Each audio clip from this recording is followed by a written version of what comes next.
Hello दोस्तों, welcome. Ishan international limited company का IPO open होने वाला है। कंपनी के डिटेल्स देखेंगे, जैसे कंपनी करती क्या है, बिजनेस मॉडल क्या है, कब से मार्केट में, कंपनी का फाइनेंशियल स्टेटस देखेंगे, जैसे कि सेल्स ग्रोथ कैसा है, प्रॉफिट ग्रोथ कैसा है, आईपीओ लाने का कारण देखेंगे और आईपीओ का price band, opening date, closing date देखेंगे, आईपीओ का जीएमपी अपडेट देखेंगे। फाइनली इस आईपीओ में अप्लाई करें अवॉइड करें, ये भी देखेंगे। तो दोस्तों, जैसे मैंने आपको कंपनी का नाम बताया, ईशान इंटरनेशनल आईपीओ, जो कि सितंबर 9 को ओपन हो रहा है और सितंबर 14, 2022 तक चलेगा। कंपनी करती क्या है और कंपनी की स्थापना कब हुई? तो कंपनी की स्थापना मई 1995 में हुई, यानी कंपनी का मार्केट में 27 साल से प्रेजेंस है। और कंपनी करती क्या है? तो कंपनी इंगेज है कॉन्ट्रैक्टिंग एंड बिल्डिंग प्रोजेक्ट्स। तो कंपनी यहाँ पे प्रोजेक्ट बनाती है, फोकस करती है mainly supplying machines, erection, installation, commissioning करके देती है। नए प्लांट बना के देती है, उसका इरेक्शन होता है, इंस्टॉलेशन होता है, कमीशनिंग होता है, सब करके देती है। और इसके लिए ऑपरेशनल ट्रेनिंग भी जो एम्प्लॉय रहते हैं उस कंपनी को उनको प्रोवाइड करती है, जैसे कि शुगर प्लांट हुआ, जगेली प्लांट हुआ, फार्मास्यूटिकल प्लांट हुआ और हाइड्रो पावर प्लांट और पोल्यूशन कंट्रोल सिस्टम, ये सब का भी यहाँ पे कंपनी प्लांट बना के देती है, कमीशनिंग करके देती है और इनका ट्रेनिंग रहती है, वो भी सब प्रोवाइड करती है। और इसके अलावा जो पहले से प्लांट हैं उनके लिए भी हाई एंड इंजीनियरिंग सर्विसेज और सोल्यूशन, जैसे कुछ प्लांट में खराबी आ गई उसका सोल्यूशन भी यहाँ कंपनी प्रोवाइड करती है। तो देख सकते हैं दोस्तों, जो दोबारा activities in hydro power, sugar, jaggery, pharmaceutical, ये रिपीट आगे भी रिपीट होंगे। पोल्यूशन कंट्रोल सिस्टम, ये सब के लिए कंपनी सर्विसेज भी देती है और सोल्यूशन भी प्रोवाइड करती है। और company selling heavy engineering equipment in international market में भी कंपनी का प्रेजेंस है, जहाँ पे कंपनी अपने हेवी इंजीनियरिंग प्रोडक्ट सेल कर रही है, जैसे कि फिलीपाइंस, वियतनाम, इंडोनेशिया, ये सब कंट्रीज़ में कंपनी के कस्टमर्स हैं। ये देख सकते हैं, कस्टमर्स के नाम भी हैं यहाँ पे और क्लाइंट, कस्टमर है क्लाइंट।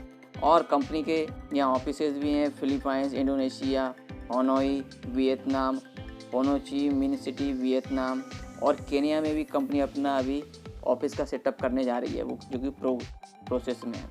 और कंपनी का कोर स्ट्रेंथ है क्वालिटी मैनेजमेंट सिस्टम, वो कंपनी देती है। कंपनी के इसके लिए ISO 9001 2015 मिल चुका है।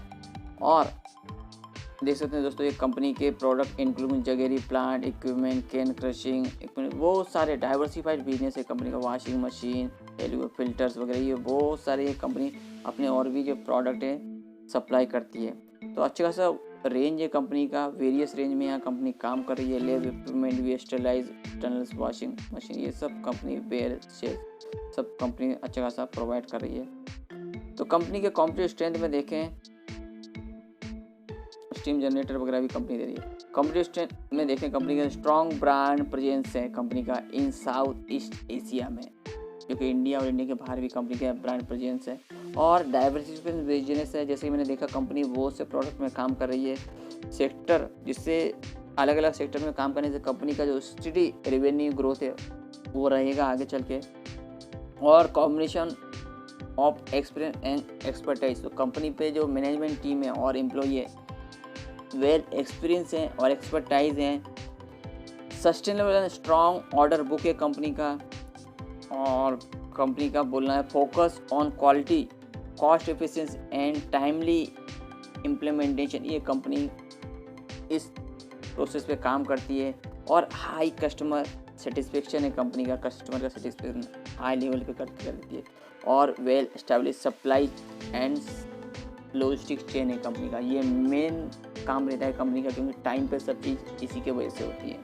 सप्लाई बराबर होता है और लॉजिस्टिक बराबर होता है, तो ये सब हो सकता है। और स्ट्रॉन्ग रिस्क मैनेजमेंट है, तो ये कंपनी की कॉम्पिटिटिव स्ट्रेंथ है। आगे देखते हैं फाइनेंशियल कंडीशन, कंपनी ने बोला अच्छा है, आगे देखते हैं हम कैसा है। तो कंपनी का फाइनेंशियल कंडीशन दोस्तों देखते हैं 19, 20, 21, 22 का, और फिगर्स लैक्स में ही है। तो मार्च 19 में कंपनी का एसेट 1530.53 लाख का, जो कि मार्च 20 में बढ़ के 1704.15 लाख का, और मार्च 21 में 1452.52 लाख का। तो देख सकते हैं दोस्तों, 19 के मुकाबले 20 में तो यहाँ पे ग्रोथ देखने को मिली, पर 21 में यहाँ पे एसेट कम हुए, जो 1704 था 1452, और मार्च 22 में 2168.87 लाख की कंपनी की एसेट हुई। तो यहाँ पे 21 में थोड़ा कम देखने को मिली, पर 22 में दोबारा एसेट कंपनी की बढ़िया। रेवेन्यू ग्रोथ देखें तो मार्च 19 में 2708.4 लाख का, जो कि मार्च 20 में 2272.56 लाख का, जो कि 19 में 20 में यहाँ पे कम देखने को मिला। वहीं मार्च 21 में 2271.2 लाख का।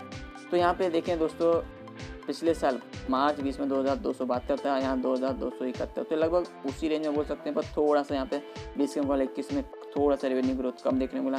और मार्च 22 में देखें तो 2174.31 लाख का, तो यहाँ पे रेवेन्यू ग्रोथ और भी यहाँ पे पिछले साल के मुकाबले कम देखने को मिला। तो यहाँ पे ईयर और ईयर बेसिस पे देखें तो revenue growth every year down जा रहा है, कम होता जा रहा है, तो ये अच्छी बात नहीं है। और प्रॉफिट देखें तो मार्च 19 में 39.62 लाख का आया, जो कि मार्च 20 में 28.42 लाख, यानी प्रॉफिट 19 के मुकाबले 20 में यहाँ पे कम देखने को मिला।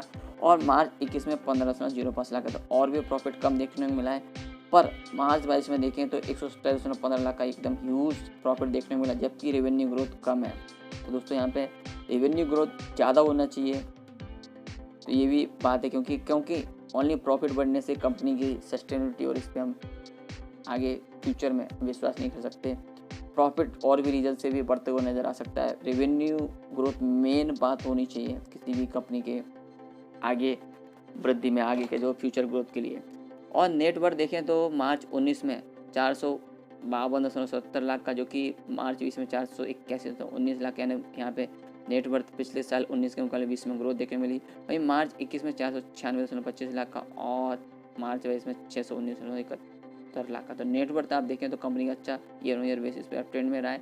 वहीं पे रिजर्व एंड सरप्लस देखें तो मार्च 19 में 319.06 लाख के, जो कि मार्च 20 में बढ़ के 347.48 लाख के, और मार्च 21 में 362.54 लाख के। तो यहाँ पे देखें दोस्तों 19 के मुकाबले 20 में अच्छे खासे रिजर्व एंड सरप्लस बढ़े, और मार्च 21 में भी 20 के मुकाबले रिजर्व एंड सरप्लस बढ़े। पर मार्च 22 में देखें तो एकदम से ह्यूज यहाँ पे रिजर्व एंड सरप्लस कम होते हुए नजर आ, जो कि 126.53 लाख की रह गए, जो कि पिछले तीनों साल के मुकाबले में भी यहाँ पे कम है।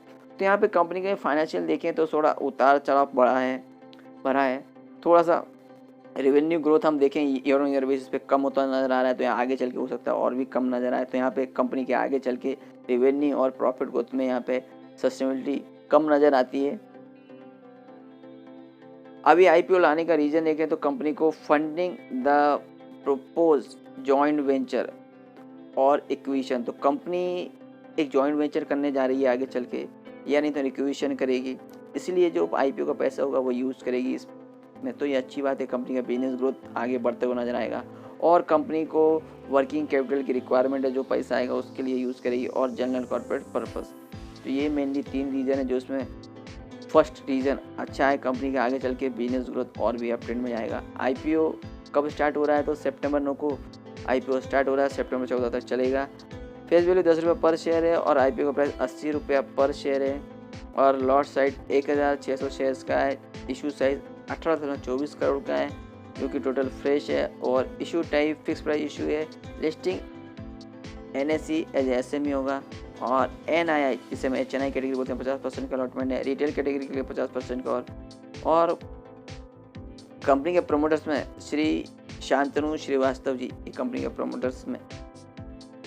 टेंटेटिव टाइम टेबल में सितंबर 9 को आईपीओ ओपन, सितंबर 14 तक चलेगा, सितंबर 19 को अलॉटमेंट, सितंबर 20 को रिफंड, सितंबर 21 को डीमेट कॉन्वर्शन सर्टिफिकेट, और सितंबर 22 को अलॉटमेंट है। और हम जैसे रिटेल इन्वेस्टर कितने अप्लाई कर सकते हैं, मिनिमम 1 लॉट, मैक्सिमम 1 लॉट। एक लॉट में 1600 शेयर, जिसके लिए 1,28,000 अमाउंट इन्वेस्टमेंट में लगेगा। दोस्तों ये भी आप याद रखना है, आपका 1.25 लाख से ऊपर अमाउंट इन्वेस्टमेंट में लगने वाला है।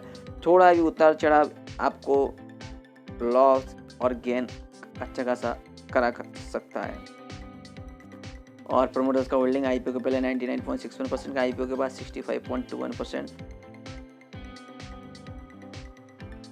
और कंपनी में हम आईपीओ में अप्लाई करें तो कंपनी का एड्रेस हमें पता होना चाहिए। तो कंपनी का एड्रेस है Nehru place, New Delhi. Company का address, phone number, email ID, website, आप और भी यहाँ डिटेल चेक कर सकते हैं। रजिस्टर्ड कंपनी का K Fintech Technology Limited, phone number, email ID, website हमें अलॉटमेंट स्टेटस चेक करने के लिए उपयोगी पड़ेगी। देखते हैं GMP update. Grey market news for Ishan International IPO as on 6 September 2024, subject to rate non started, और ग्रे मार्केट प्रीमियम भी अभी अपडेट नहीं है। Financial and analytical ratio, total income 2020-21 rupees 22.71 crore, total income 2021-22 rupees 17.52 crore 10 months, और net profit 2020-21 rupees 0.15 crore, net profit 2021-22 rupees 1.21 crore 10 months. Earning per share 2020-21 rupees 1.13 और earning per share 2021-22 rupees 2.46 10 month. Return net worth 2020-21 3%, return net worth 2021-22 20% 10 month. तो दोस्तों जैसे कि आपने देखा financial थोड़े उतार चढ़ाव भरे हुए हैं, कंपनी का रेवेन्यू ग्रोथ उतना खास नहीं है जितना होना चाहिए, और ईयर बेसिस पे देखें तो रेवेन्यू ग्रोथ कम होता नज़र आ रहा है, और book value of the share as on 31/1/2022 ₹12.58 है, जबकि ऑफर प्राइस 80 रुपये है। तो ओवरऑल देखें तो दोस्तों यहाँ पे कंपनी का जो वैल्यूएशन है हाई लेवल पे हाई लगाया हुआ है। तो अभी इस आईपीओ में अप्लाई करें अवॉइड करें, तो दोस्तों फिलहाल मैं बोलूँगा इस आईपीओ में आप अवॉइड करें, क्योंकि कंपनी का जो बिजनेस मॉडल है अच्छा है और कंपनी यहाँ पे और भी हाई लेवल पर जा सकती है। पर फिलहाल हमें ऐसा नज़र आ रहा है कि कंपनी का रेवेन्यू ग्रोथ एवरी ईयर कम होता जा रहा है, तो आगे चल के यहाँ पे प्रॉफिट में भी यहाँ पे सस्टेनेबिलिटी देखने को नहीं मिलेगी, यानी कंपनी आगे हो सकता है रेवेन्यू ग्रोथ ऐसे ही डाउन होता रहा एवरी ईयर, तो कंपनी का प्रॉफिट भी नहीं बचेगा, आगे चल के लॉस मेकिंग भी हो सकती है कंपनी। तो आप फिलहाल इस कंपनी के आईपीओ से दूर रहें, आगे चल के आप इस पर वॉच रखें लॉन्ग टर्म व्यू से। कंपनी रेवेन्यू ग्रोथ अच्छा रहा, प्रॉफिट भी अच्छा रहा, तो आप लॉन्ग टर्म व्यू से आप इसमें इन्वेस्टमेंट कर सकते हैं, पर 1-2 साल बाद की मैं बात कर रहा हूँ, अभी की नहीं। ओके, तो और भी आईपीओ आने वाले हैं और भी अपडेट आते रहेंगे। अपडेट के लिए प्लीज लाइक शेयर और सब्सक्राइब माय चैनल।